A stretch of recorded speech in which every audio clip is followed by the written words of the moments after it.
All welcome back to my YouTube channel. ಎಲ್ಲರೂ ಹೇಗಿದ್ದೀರಾ? I hope ನೀವೆಲ್ಲರೂ ಚೆನ್ನಾಗಿ ಖುಷಿಯಾಗಿ ಆರೋಗ್ಯವಾಗಿದ್ದೀರಾ ಅಂತ ಭಾವಿಸ್ತೀನಿ. ಇದು 21 ಮೇ. ಇವತ್ತು ನನ್ನ ಮಗನ 3ನೇ ವರ್ಷದ ಬರ್ತ್ಡೇ. ಹಾಗಾಗಿ ಅವನಿಗೋಸ್ಕರ ಏನಾದರೂ ಸ್ಪೆಷಲ್ ಆಗಿ ಒಂದು ರೈಸ್ ಐಟಮಲ್ಲೇ ಮಾಡ್ಕೊಳ್ಳೋಣ ಅಂತ ಹೇಳಿ ಮಶ್ರೂಮ್ ಬಿರಿಯಾನಿನ ಮಾಡ್ಕೊಡ್ತಾ ಇದ್ದೀನಿ. ಅವನಿಗೆ ರೈಸ್ ಐಟಮಲ್ಲಿ ಅಂದರೆ ಚಿತ್ರಾನ್ನ, ಪಲಾವ್ ಆ ಥರ ಎಲ್ಲ ಮಾಡಿಕೊಟ್ರೆ ತುಂಬಾ ಇಷ್ಟ ಆಗುತ್ತೆ. ಅದಕ್ಕೋಸ್ಕರ ನಾನು ಇವತ್ತು ಮಶ್ರೂಮ್ ಬಿರಿಯಾನಿನ ಮಾಡ್ಕೊಡ್ತಾ ಇದ್ದೀನಿ. ಹಾಗೆ ಬರ್ತ್ಡೇ ಅಲ್ವಾ, ಹಾಗಾಗಿ ಏನಾದರೂ ಒಂದು ಸಿಂಪಲ್ ಆಗಿ ಸ್ವೀಟ್ ಐಟಮ್ ಮಾಡೋಣ ಅಂತ ಹೇಳಿ ಕ್ಯಾರೆಟ್ ಪಾಯಸನ ಮಾಡ್ಕೊಳ್ತಾ ಇದ್ದೀನಿ. ಅದು ಅಷ್ಟೇ ತುಂಬ ಬೇಗನೆ ಆಗೋಗ್ಬಿಡುತ್ತೆ, ಹಾಗೆ ತುಂಬ ಟೇಸ್ಟಿಯಾಗಿ ಕೂಡ ಬರುತ್ತೆ. ನನ್ನ ಮಕ್ಳಿಗಂದರೆ ತುಂಬಾ ಇಷ್ಟಪಟ್ಟು ತಿಂತಾರೆ ಅಂತ ಹೇಳಿ ಇವತ್ತು ಕ್ಯಾರೆಟ್ ಪಾಯಸನ ಕೂಡ ಮಾಡ್ಕೊಂಡಿದ್ದೆ. ಹಾಗೆ ಆ ರೆಸಿಪಿನ ನಿಮ್ಮ ಜೊತೆ ಕೂಡ ಶೇರ್ ಮಾಡ್ಕೊಳ್ತೀನಿ. ನಿಮಗೂ ಕೂಡ ಇಷ್ಟ ಆಗ್ಬೋದು. ಒಂದು ವೇಳೆ ನಿಮಗೇನಾದರೂ ಇಷ್ಟ ಆದರೆ ಪ್ಲೀಸ್ ನನ್ನ ಚಾನಲ್ನ ಸಬ್ಸ್ಕ್ರೈಬ್ ಮಾಡ್ಕೊಳ್ಳಿ. ಸಬ್ಸ್ಕ್ರೈಬ್ ಮಾಡಿಕೊಂಡು ಪಕ್ಕದಲ್ಲಿ ಕಾಣುವಂತಹ ಬೆಲ್ ಐಕನನ್ನು ಕ್ಲಿಕ್ ಮಾಡಿ, ಯಾಕಂದರೆ ನಾನು ಮಾಡೋ ಪ್ರತಿ ವಿಡಿಯೋ ನೋಟಿಫಿಕೇಶನ್ ನಿಮ್ಮವರೆಗೂ ಬರುತ್ತೆ. ಹಾಗಿದ್ರೆ ನಾನು ಯಾವ ರೀತಿ ಈ ಮಶ್ರೂಮ್ ಬಿರಿಯಾನಿ ಹಾಗೆ ಕ್ಯಾರೆಟ್ ಪಾಯಸನ ಮಾಡಿಕೊಂಡೆ ಅಂತ ನೋಡ್ಕೊಂಡು ಬರೋಣ. ಮಶ್ರೂಮ್ ಬಿರಿಯಾನಿನ ಮಾಡೋದಕ್ಕೆ ನಾನಿಲ್ಲಿ ಮೊದಲಿಗೆ ಒಂದು ಸ್ವಲ್ಪ ಮಸಾಲೆನ ರುಬ್ಕೊಳ್ಳೋದಕ್ಕೆ ಎಲ್ಲ ರೆಡಿ ಮಾಡ್ಕೊಳ್ತಾ ಇದ್ದೀನಿ. ಇಲ್ಲಿಗೆ 1 ಹಿಡಿಯಷ್ಟು ಕೊತ್ತಂಬರಿ ಸೊಪ್ಪು, ಹಾಗೆ 1 ಹಿಡಿಯಷ್ಟು ಪುದೀನ ಸೊಪ್ಪನ್ನು ಹಾಕ್ಕೊಂಡಿದ್ದೀನಿ. ಹಾಗೆ 1-2 ಹಸಿಮೆಣಸನ್ನು ಹಾಕ್ಕೊಂಡಿದ್ದೀನಿ ಅಷ್ಟೇ. ನಿಮಗೆ ಖಾರ ಜಾಸ್ತಿ ಬೇಕು ಅಂತ ಹೇಳಿದ್ರೆ ಜಾಸ್ತಿ ಕೂಡ ಹಾಕ್ಕೊಳ್ಬೋದು. ಹಾಗೆ 1 ಇಂಚಷ್ಟು ಶುಂಠಿ, ಹಾಗೆ 1/4 ಗಡ್ಡೆಯಷ್ಟು ಬೆಳ್ಳುಳ್ಳಿನ ಹಾಕ್ಕೊಂಡಿದ್ದೀನಿ. ಅದಕ್ಕೊಂದು ಸ್ವಲ್ಪ ನೀರನ್ನು ಸೇರಿಸ್ಕೊಂಡು ಗಟ್ಟಿಯಾಗಿ ರುಬ್ಬಿ ಎತ್ತಿಟ್ಕೊಂಡಿದ್ದೀನಿ. ಇವಾಗ ಇನ್ನೊಂದು ಕುಕ್ಕರ್ನ ತೊಗೊಂಡು ಒಂದು ಸ್ವಲ್ಪ ಎಣ್ಣೆನ ಹಾಕ್ಕೊಂಡು ಪಲಾವ್ ಮಸಾಲೆನೆಲ್ಲ ಹಾಕ್ಕೊಳ್ತಾ ಇದ್ದೀನಿ. ಅಂದರೆ ಚಕ್ಕೆ, ಲವಂಗ, ಪಲಾವ್ ಎಲೆ, ಸ್ಟಾರ್ ಬಡ್ ಸೊಪ್ಪು ಎಲ್ಲ ಹಾಕ್ಕೊಂಡಿದ್ದೀನಿ. ಹಾಗೆ ಒಂದು ಸ್ವಲ್ಪ ಕಸೂರಿ ಮೆಂತಿ ಕೂಡ ಹಾಕ್ಕೊಂಡಿದ್ದೀನಿ. ಅದಂತೂ ಫ್ಲೇವರ್ ತುಂಬಾ ಚೆನ್ನಾಗಿ ಕೊಡುತ್ತೆ ಅಂತ ಹೇಳಿ ಅಷ್ಟೇ. ಹಾಗೆ ಗೋಡಂಬಿ ಕೂಡ ಹಾಕ್ಕೊಂಡು ಫ್ರೈ ಮಾಡ್ಕೊಳ್ಬೋದು. ನಾನು ಗೋಡಂಬಿನ ಸ್ಕಿಪ್ ಮಾಡ್ಕೊಂಡಿದ್ದೀನಿ. ಹಾಗೆ ಒಂದು ದೊಡ್ಡ ಸೈಜ್ ಈರುಳ್ಳಿನ ಕಟ್ ಮಾಡ್ಕೊಂಡು ಹಾಕ್ಕೊಂಡಿದ್ದೀನಿ. ಅದನ್ನು ಅಷ್ಟೇ ಚೆನ್ನಾಗಿ ಫ್ರೈ ಆಗಬೇಕು. ಫ್ರೈ ಆದಷ್ಟು ಟೇಸ್ಟ್ ತುಂಬ ಚೆನ್ನಾಗಿರುತ್ತೆ. ಹಾಗೆ ಇವಾಗ ನಾನು ಅದು ಈರುಳ್ಳಿ ಸ್ವಲ್ಪ ಫ್ರೈ ಆದಮೇಲೆ ನಾನು ರುಬ್ಕೊಂಡಿರುವಂತಹ ಮಸಾಲೆನ ಹಾಕ್ಕೊಂಡು ಚೆನ್ನಾಗಿ ಫ್ರೈ ಮಾಡ್ಕೊಳ್ತೀನಿ. ಅಂದರೆ ಅದು ಒಂದು ಸ್ವಲ್ಪ ಗ್ರೇವಿ ಥರ ಆಗಬೇಕು. ಆ ಟೆಕ್ಸ್ಚರ್ ಬಂದಾದಮೇಲೆ ನಾನು ಒಂದು ಸ್ವಲ್ಪ ಟೊಮೆಟೊನ ಹಾಕ್ಕೊಳ್ತಾ ಇದ್ದೀನಿ. 1 ಟೊಮೆಟೊ ಹಾಕ್ಕೊಳ್ತಾ ಇದ್ದೀನಿ ಅಷ್ಟೇ, ಒಂದು ಚಿಕ್ಕ ಸೈಜ್ ಟೊಮೆಟೊ. ತುಂಬಾ ಚೆನ್ನಾಗಿ ಟೇಸ್ಟ್ ಬರುತ್ತೆ ಈ ಮಶ್ರೂಮ್ ಬಿರಿಯಾನಿ. ಇದನ್ನು ಅಷ್ಟೇ ಚೆನ್ನಾಗಿ ಮಿಕ್ಸ್ ಮಾಡಿಕೊಂಡು ಒಂದು ಗ್ರೇವಿ ಟೆಕ್ಸ್ಚರ್ ಬರೋವರೆಗೂ ಚೆನ್ನಾಗಿ ಫ್ರೈ ಮಾಡ್ಕೋಬೇಕು. ಇವಾಗ ಮಸಾಲೆ ಎಲ್ಲ ಚೆನ್ನಾಗಿ ಫ್ರೈ ಆದ ನಂತರ ನಾನಿಲ್ಲಿ 1 ಸ್ಪೂನಷ್ಟು ಅರಿಶಿನ ಪುಡಿನ ಹಾಕ್ಕೊಳ್ತಾ ಇದ್ದೀನಿ. ಹಾಗೆ 1.5 ಸ್ಪೂನಷ್ಟು ಕೊತ್ತಂಬರಿ ಪುಡಿನ ಹಾಕ್ಕೊಳ್ತಾ ಇದ್ದೀನಿ.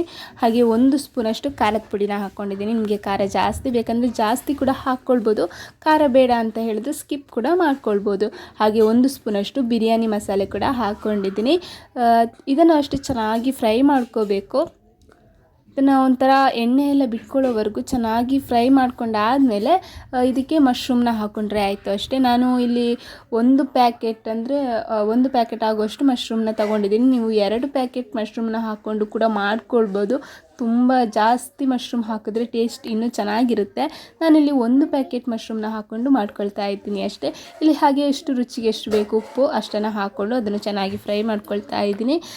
ಹಾಗೆ ನಾನಿಲ್ಲಿ 1.5 ಗ್ಲಾಸಷ್ಟು ಅಕ್ಕಿಯನ್ನು ಯೂಸ್ ಮಾಡಿಕೊಂಡು ಇವತ್ತು ಮಾಡ್ತಿರುವಂಥದ್ದು. ಇದಂತೂ 1 ಪ್ಯಾಕೆಟ್ಗೆ ಚೆನ್ನಾಗಿ ಆಗುತ್ತೆ, ಬಟ್ ಒಂದು ಸ್ವಲ್ಪ ನೀವು 2 ಪ್ಯಾಕೆಟ್ ಕೂಡ ಹಾಕ್ಕೊಂಡು ಮಾಡ್ಕೊಳ್ಬೋದು. ನಾನಿಲ್ಲಿ 1 ಪ್ಯಾಕೆಟ್ ಆಗುವಷ್ಟು ಮಶ್ರೂಮ್ನ ತೊಳೆದು ಸಿಪ್ಪೆ ತೆಗೆದು ಕಟ್ ಮಾಡ್ಕೊಂಡಿದ್ದೀನಿ. ಅಂದರೆ 2 ಪೀಸ್ ಕಟ್ ಮಾಡ್ಕೊಂಡಿದ್ದೀನಿ ಅಷ್ಟೇ. ಅದೊಂದು ಸ್ವಲ್ಪ ಚೆನ್ನಾಗಿ ಸಾಫ್ಟ್ ಆಗೋವರೆಗೂ ಒಂದು ಸ್ವಲ್ಪ ಅಂದರೆ ಗ್ರೇವಿ ಥರ ಆಗೋವರೆಗೂ ಹಾಗೇ ಬಾಡಿಸ್ಕೋಬೇಕು. ಈ ಥರ ಮಾಡೋದ್ರಿಂದ ಟೇಸ್ಟ್ ತುಂಬಾ ಚೆನ್ನಾಗಿ ಬರುತ್ತೆ. ಎಲ್ಲ ಮಸಾಲೆ ಕೂಡ ಮಶ್ರೂಮಿಗೆ ಚೆನ್ನಾಗಿ ಹಿಡಿಯುತ್ತೆ. ನೀವು ನೋಡ್ತಿರ್ಬೋದು ಈ ಥರ ನಾನು ಮಾಡ್ಕೊಂಡಿದ್ದೀನಿ. ಇದೊಂದು ಸ್ವಲ್ಪ ಹಾಗೇ ಬಾಡೋದಕ್ಕೆ 1-2 ನಿಮಿಷ ಬಿಟ್ಬಿಡಬೇಕು. ಆವಾಗ ಎಲ್ಲವೂ ಚೆನ್ನಾಗಿ ಸಾಫ್ಟ್ ಆಗುತ್ತೆ. ಇವಾಗ ಇಲ್ಲಿ ನೋಡ್ತಿರ್ಬೋದು ಮಶ್ರೂಮ್ ಗ್ರೇವಿ ಥರ ರೆಡಿಯಾಗಿದೆ. ತುಂಬಾ ಚೆನ್ನಾಗಿ ರೆಡಿಯಾಗಿದೆ. ಇವಾಗ ನಾನು ನೀರನ್ನು ಸೇರಿಸ್ಕೊಳ್ತಾ ಇದ್ದೀನಿ. ನಾನು 1.5 ಗ್ಲಾಸಷ್ಟು ಅಕ್ಕಿನ ಒಂದು 10 ನಿಮಿಷ ನೆನೆಸಿ ಇಟ್ಟಿದ್ದೀನಿ. ಅದಕ್ಕೆ ಇವಾಗ ನಾನು 3 ಗ್ಲಾಸ್ ಅಂದರೆ ಸ್ವಲ್ಪ ಅರ್ಧ ಗ್ಲಾಸ್ ಜಾಸ್ತಿ ನೀರನ್ನು ಸೇರಿಸ್ಕೊಳ್ತೀನಿ ಅಷ್ಟೇ. ತುಂಬಾ ಚೆನ್ನಾಗಿ ಬರುತ್ತೆ ರೈಸ್. ತುಂಬ ಸಾಫ್ಟಾಗಿ ತುಂಬ ಪರ್ಫೆಕ್ಟಾಗಿ ಬರುತ್ತೆ ಅಂತಲೇ ಹೇಳ್ಬೋದು. ಹಾಗಾದರೆ ನಾನು 3 ವಿಷಿಲ್ ತಗೊಳ್ತೀನಿ ಅಷ್ಟೇ. ಇಲ್ಲಿ ನಾನು ನೀರನ್ನು ಹಾಕಿ ಒಂದು ಚೆನ್ನಾಗಿ ಕುದಿಯೋದಕ್ಕೆ ಬಿಡ್ತಾ ಇದ್ದೀನಿ. ಇವಾಗ ಕುದ್ದಾಗಿದೆ. ಇವಾಗ ನಾನು ಅಕ್ಕಿಯನ್ನು ಸೇರಿಸ್ಕೊಳ್ತಾ ಇದ್ದೀನಿ. ಅಕ್ಕಿಯನ್ನು ಸೇರಿಸ್ಕೊಂಡು ಚೆನ್ನಾಗಿ ಮಿಕ್ಸ್ ಮಾಡಿಕೊಂಡು ಕುಕ್ಕರ್ ವಿಷಿಲ್ನ ಮುಚ್ಚಿ ಒಂದು 3 ವಿಷಿಲ್ ಕೂಗಿಸ್ಕೊಂಡ್ರೆ ಆಯಿತು. ತುಂಬಾ ಚೆನ್ನಾಗಿ ಮಶ್ರೂಮ್ ಬಿರಿಯಾನಿ ರೆಡಿ ಆಗುತ್ತೆ. ಹಾಗೆ ತುಂಬಾ ರುಚಿಯಾಗಿ ಕೂಡ ಬರುತ್ತೆ. ನೀವು ಕೂಡ ಒಂದು ಸಲ ಟ್ರೈ ಮಾಡಿ. ಇವತ್ತು ನನ್ನ ಮಗನ ಬರ್ತ್ಡೇ ಇತ್ತು ಅಂತ ಹೇಳಿ ಸ್ಪೆಷಲ್ಲಾಗಿ ಅವನಿಗೋಸ್ಕರ ರೆಡಿ ಮಾಡಿದಂತಹ ರೆಸಿಪಿ ನನಗೂ ಕೂಡ ಇಷ್ಟ ಆಯಿತು ತುಂಬಾ. ಅವನಿಗೂ ಕೂಡ ತುಂಬಾ ಇಷ್ಟ ಆಯಿತು ಈ ಮಶ್ರೂಮ್ ಬಿರಿಯಾನಿ. ಇಲ್ಲಿ ನೋಡ್ತಿರ್ಬೋದು ಎಷ್ಟೊಂದು ಚೆನ್ನಾಗಿ ಪರ್ಫೆಕ್ಟಾಗಿ ರೆಡಿಯಾಗಿದೆ ಅಂತ. ನಾನು 3 ವಿಷಿಲ್ ತಗೊಂಡಿದ್ದೀನಿ ಅಷ್ಟೇ. ತುಂಬಾ ರುಚಿಯಾಗಿ ಬಂದಿತ್ತು. ನೀವು ಕೂಡ ಒಂದು ಸಲ ಇದೇ ರೆಸಿಪಿನ ಟ್ರೈ ಮಾಡಿ. ತುಂಬಾ ಟೇಸ್ಟಿಯಾಗಿ ಬರುತ್ತೆ. ಇವಾಗ ನೋಡ್ತಿರ್ಬೋದು ಎಷ್ಟೊಂದು ಚೆನ್ನಾಗಿ ರೈಸ್ ಆಗಿದೆ ಅಂತ. ಇದು ನನ್ನ ಮಗನ ಬರ್ತ್ಡೇ ಸ್ಪೆಷಲಾಗಿ ಮಾಡಿರುವಂತಹ ರೆಸಿಪಿ. ಏನಾದರೂ ಸ್ವೀಟ್ ಮಾಡಬೇಕಂತ ಹೇಳಿಬಿಟ್ಟು ನಾನಿವತ್ತು ಸಿಂಪಲ್ಲಾಗಿ ಕ್ಯಾರೆಟ್ ಪಾಯಸನ ಮಾಡ್ಕೊಳ್ತಾ ಇದ್ದೀನಿ. ತುಂಬ ಹೆಲ್ದಿಯಾಗಿರುವಂಥ ರೆಸಿಪಿ, ಹಾಗೆ ತುಂಬ ಟೇಸ್ಟಿಯಾಗಿ ಕೂಡ ಬರುತ್ತೆ, ಹಾಗೆ ತುಂಬ ಬೇಗನೆ ಮಾಡ್ಕೊಳ್ಳುವಂಥ ರೆಸಿಪಿ ಅಂತಲೇ ಹೇಳ್ಬೋದು. ನಾನಿಲ್ಲಿ ಒಂದು 3 ಕ್ಯಾರೆಟ್ನ ತುರಿದು ಇಟ್ಕೊಂಡಿದ್ದೀನಿ. ಇಲ್ಲಿ ಅಂದರೆ ಒಂದು 1/4 kg ಕ್ಯಾರೆಟ್ ಅಷ್ಟೇ. ಅದನ್ನು ತುರಿದು ಈ ಥರ ಇಟ್ಕೊಂಡಿದ್ದೀನಿ. ಇವಾಗ ನಾನು ಇದನ್ನು ತುಪ್ಪದಲ್ಲಿ ಹುರಿತಾ ಇದ್ದೀನಿ. ತುಪ್ಪದಲ್ಲಿ ಹುರ್ಕೊಂಡಷ್ಟು ಟೇಸ್ಟ್ ತುಂಬಾ ಚೆನ್ನಾಗಿ ಬರುತ್ತೆ. ಒಂದು ಸ್ವಲ್ಪ ಜಾಸ್ತಿ ತುಪ್ಪ ಕೂಡ ಹಾಕ್ಕೊಂಡು ಮಾಡ್ಕೊಳ್ಬೋದು. ನಾನಿಲ್ಲಿ ಒಂದು 3 ಸ್ಪೂನಷ್ಟು ತುಪ್ಪನ ಹಾಕ್ಕೊಂಡು ಚೆನ್ನಾಗಿ ಫ್ರೈ ಮಾಡ್ಕೊಳ್ತಾ ಇದ್ದೀನಿ. ಅದೊಂದು ಸ್ವಲ್ಪ ಫ್ರೈ ಆದಮೇಲೆ ನಾನಿಲ್ಲಿ 1 ಕಪ್ ಆಗೋಷ್ಟು ಸಕ್ಕರೆನ ಹಾಕ್ಕೊಳ್ತಾ ಇದ್ದೀನಿ. ನಾವು ಸಕ್ಕರೆನ ಹಾಕ್ಕೊಂಡು ಫ್ರೈ ಮಾಡ್ಕೊಳ್ತಾ ಇರಬೇಕಾದ್ರೆ ಚೆನ್ನಾಗಿ ಸಾಫ್ಟ್ ಆಗುತ್ತೆ ಕ್ಯಾರೆಟ್. ತುಂಬ ಬೇಗನೆ ಫ್ರೈ ಆಗುತ್ತೆ ಅಂತಲೇ ಹೇಳ್ಬೋದು. ಇಲ್ಲಿ ನೋಡ್ತಿರ್ಬೋದು ಎಷ್ಟೊಂದು ಚೆನ್ನಾಗಿ ಫ್ರೈ ಆಗ್ತಾ ಇದೆ ಅಂತ. ಸಕ್ಕರೆ ಎಲ್ಲ ಕರಗ್ತಿದೆ ಅಲ್ವಾ, ಹಾಗಾಗಿ ಚೆನ್ನಾಗಿ ಕ್ಯಾರೆಟ್ ಫ್ರೈ ಆಗ್ತಾ ಇದೆ. ಹಾಗೆ ನಾವು ಈ ಥರ ಮಾಡಿಕೊಂಡ್ರೆ ಇದನ್ನೇ ಕೂಡ ಸ್ವೀಟಾಗಿ ಮಾಡ್ಕೊಳ್ಬೋದು. ತುಂಬ ಚೆನ್ನಾಗಿರುತ್ತೆ.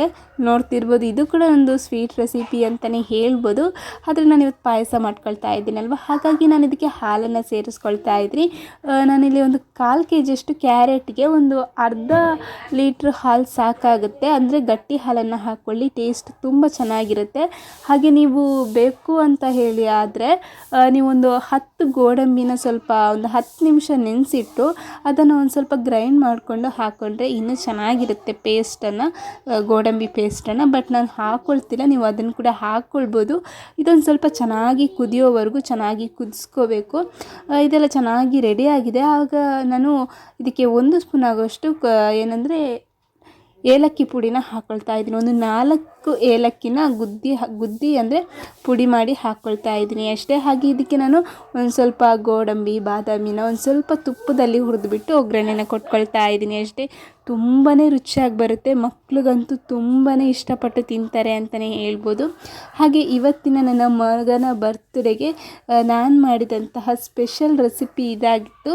ಐ ಹೋಪ್ ನಿಮಗೂ ಕೂಡ ಈ ವಿಡಿಯೋ ಇಷ್ಟ ಆಯಿತು ಅಂತ ಅಂದ್ಕೊತೀನಿ.